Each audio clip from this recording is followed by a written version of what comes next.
Magandang umaga, nagbabalik ang BTV Newsbreak. Ipinag-utos ng Ombudsman na i-dismiss sa serbisyo si Senador Joel Villanueva dahil sa manumalyang paggamit ng kanyang PDAF noong 2008. May-report ang aming kasamang si Jervis Manahan. Jervis? Yes, Audrey, dinidismiss na ni Ombudsman Conchita Carpio Morales si Senador Joel Villanueva mula sa kanyang serbisyo. Ito'y matapos na pag-alaman ng Ombudsman na guilty ang senador at dating SIPAC representative sa grave misconduct, serious dishonesty at conduct prejudicial to the interest of service. Inaprobahan daw ng Ombudsman ang dismissal order ni Senator Villanueva at siyam na iba pa dahil sa misuse o maling paggamit ng PDAF ni Villanueva noong taong 2008. Bukod yan, haharapin din daw ni Villanueva sa Sandigan Bayan ang 2 counts of graft, 1 count ng malversation of public funds at malversation through falsification of public documents. Kasama sa mga pinadidismiss sina dating DA Secretary Arthur Yap, ang staff ni Villanueva na si Ronald Samonte, ang empleyado ng DA na si Delia Ladera, mga NABCO representatives na sina Alan Havellana, Romulo Relevo, Julie Villaralvo Johnson, Rodora Mendoza at Maria Guanizo. Kasama rin sa charge sheet si Aaron Foundation Philippines President Alfredo Ronquillo. Napag-alaman daw ng Ombudsman na noong 2008 naglabas ang DBM ng 10 milyong pisong PDAF ni Villanueva para sa agri-based project sa Region 11. Matapos ang 2 araw ni request daw ni Villanueva na i-release ito sa NABCOR bilang implementing agency. Ginamit daw ito ng mga respondents para bumili ng mga seedlings ng pechay, labano, sitaw at yellow corn, pero base sa investigations, hindi raw suitable ang lupain na Region 11 para sa mga nasabing gulay. Wala rin daw sa pangalan ng mga umano'y beneficiaryo ang mga rehistradong botante o residente at wala naman daw na ipatupad na agri-based livelihood doon. Bukod dito, nagsumite raw ng respondents ng mga peking dokumento para sa ghost project na ito. Sinabihan na raw ng Ombudsman si Senate President Coco Pimentel na ipatupad ang dismissal order laban kay Villanueva. Ayon naman sa pahayag ni Senator Joel Villanueva ay lumang kaso na ito noong siya ay congressman pa. Wala raw siya natanggap na halagang ganoon at napag-alaman na rin daw ng NBI noon na pineke ang ilan sa kanyang mga pirma sa mga isinumiteng dokumento. Nag-file na raw si Villanueva ng motion for reconsideration at hahayaan daw niya si Senate President Pimentel na magdesisyon. Naniniwala rin naman daw siya na makakamit niya ang hustisya. Ipinadidismiss na ng Office of the Ombudsman si Senator Joel Villanueva kaugnay ng pagkakasangkot nito sa 10 million peso PDAP scam. Mula sa Quezon City, may report si Mon Hoxon live. Yes, Mon.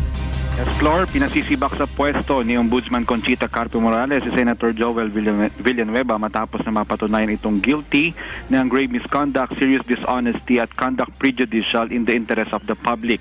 Naaprobahan ng dismissal order na makakita ng probable cause ang Ombudsman na may pananagutan si Villanueva at siyang pang-opisyal sa maling paggamit ng 10 milyong pisong Priority Development Assistance Fund o PDAF.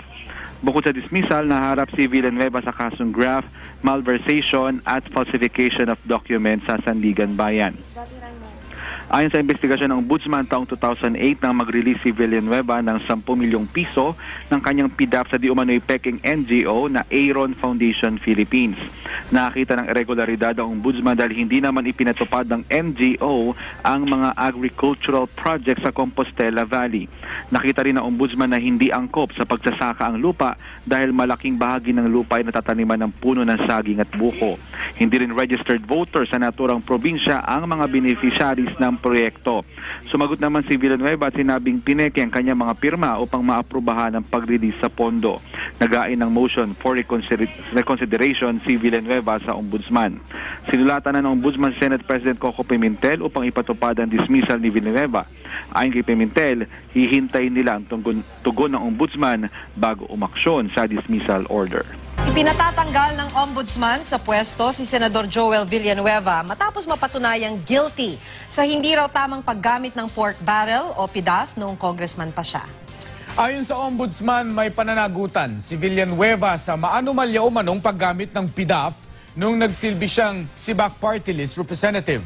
Sunod na haharap si Villanueva sa Sandigan Bayan para sa 2 counts ng paglabag sa Anti-Graft and Corrupt Practices Act, 1 count ng malversation of public funds at malversation through falsification of public documents. Kasama rin sa mga kinasuhan ang 9 na iba pang individual, kabilang si dating Department of Agriculture Secretary Arthur Yap. June 2008 nang ilabas ng Department of Budget and Management ang 10 milyong pisong PDAF na gagamitin dapat sa agri-based livelihood project sa iba't ibang distrito sa Region 11. Pero lumabas sa investigasyon na hindi raw napunta sa dapat nitong puntahan ang naturang pondo. Depensa ng senador, wala siyang nakuhang ganoong halaga nung miyembro pa siya ng minorya sa Kamara. Napatunayan na rin daw sa pagsusuri ng NBI na pineke ang kanyang pirma sa mga dokumento para sa mga naturang proyekto.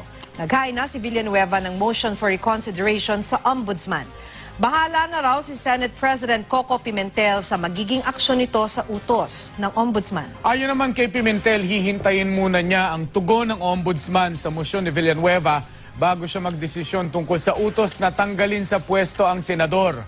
Ire-refer din daw niya sa Senate Rules Committee ang utos ng Ombudsman. Wala pang pahayag si dating Agriculture Secretary Yap at iba pang kinasuhan.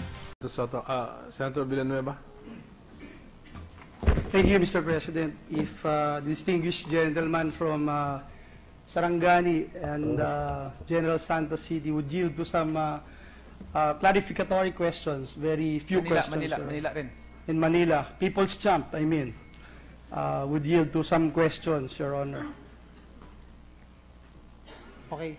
Yes, Thank you. please proceed. Yeah. Thank you, Mr. President. First of all, I'd like to congratulate our colleague for bringing this up. I think this is not an easy issue, and it's very commendable that our People's Champ knows the intricacies of this very controversial issue.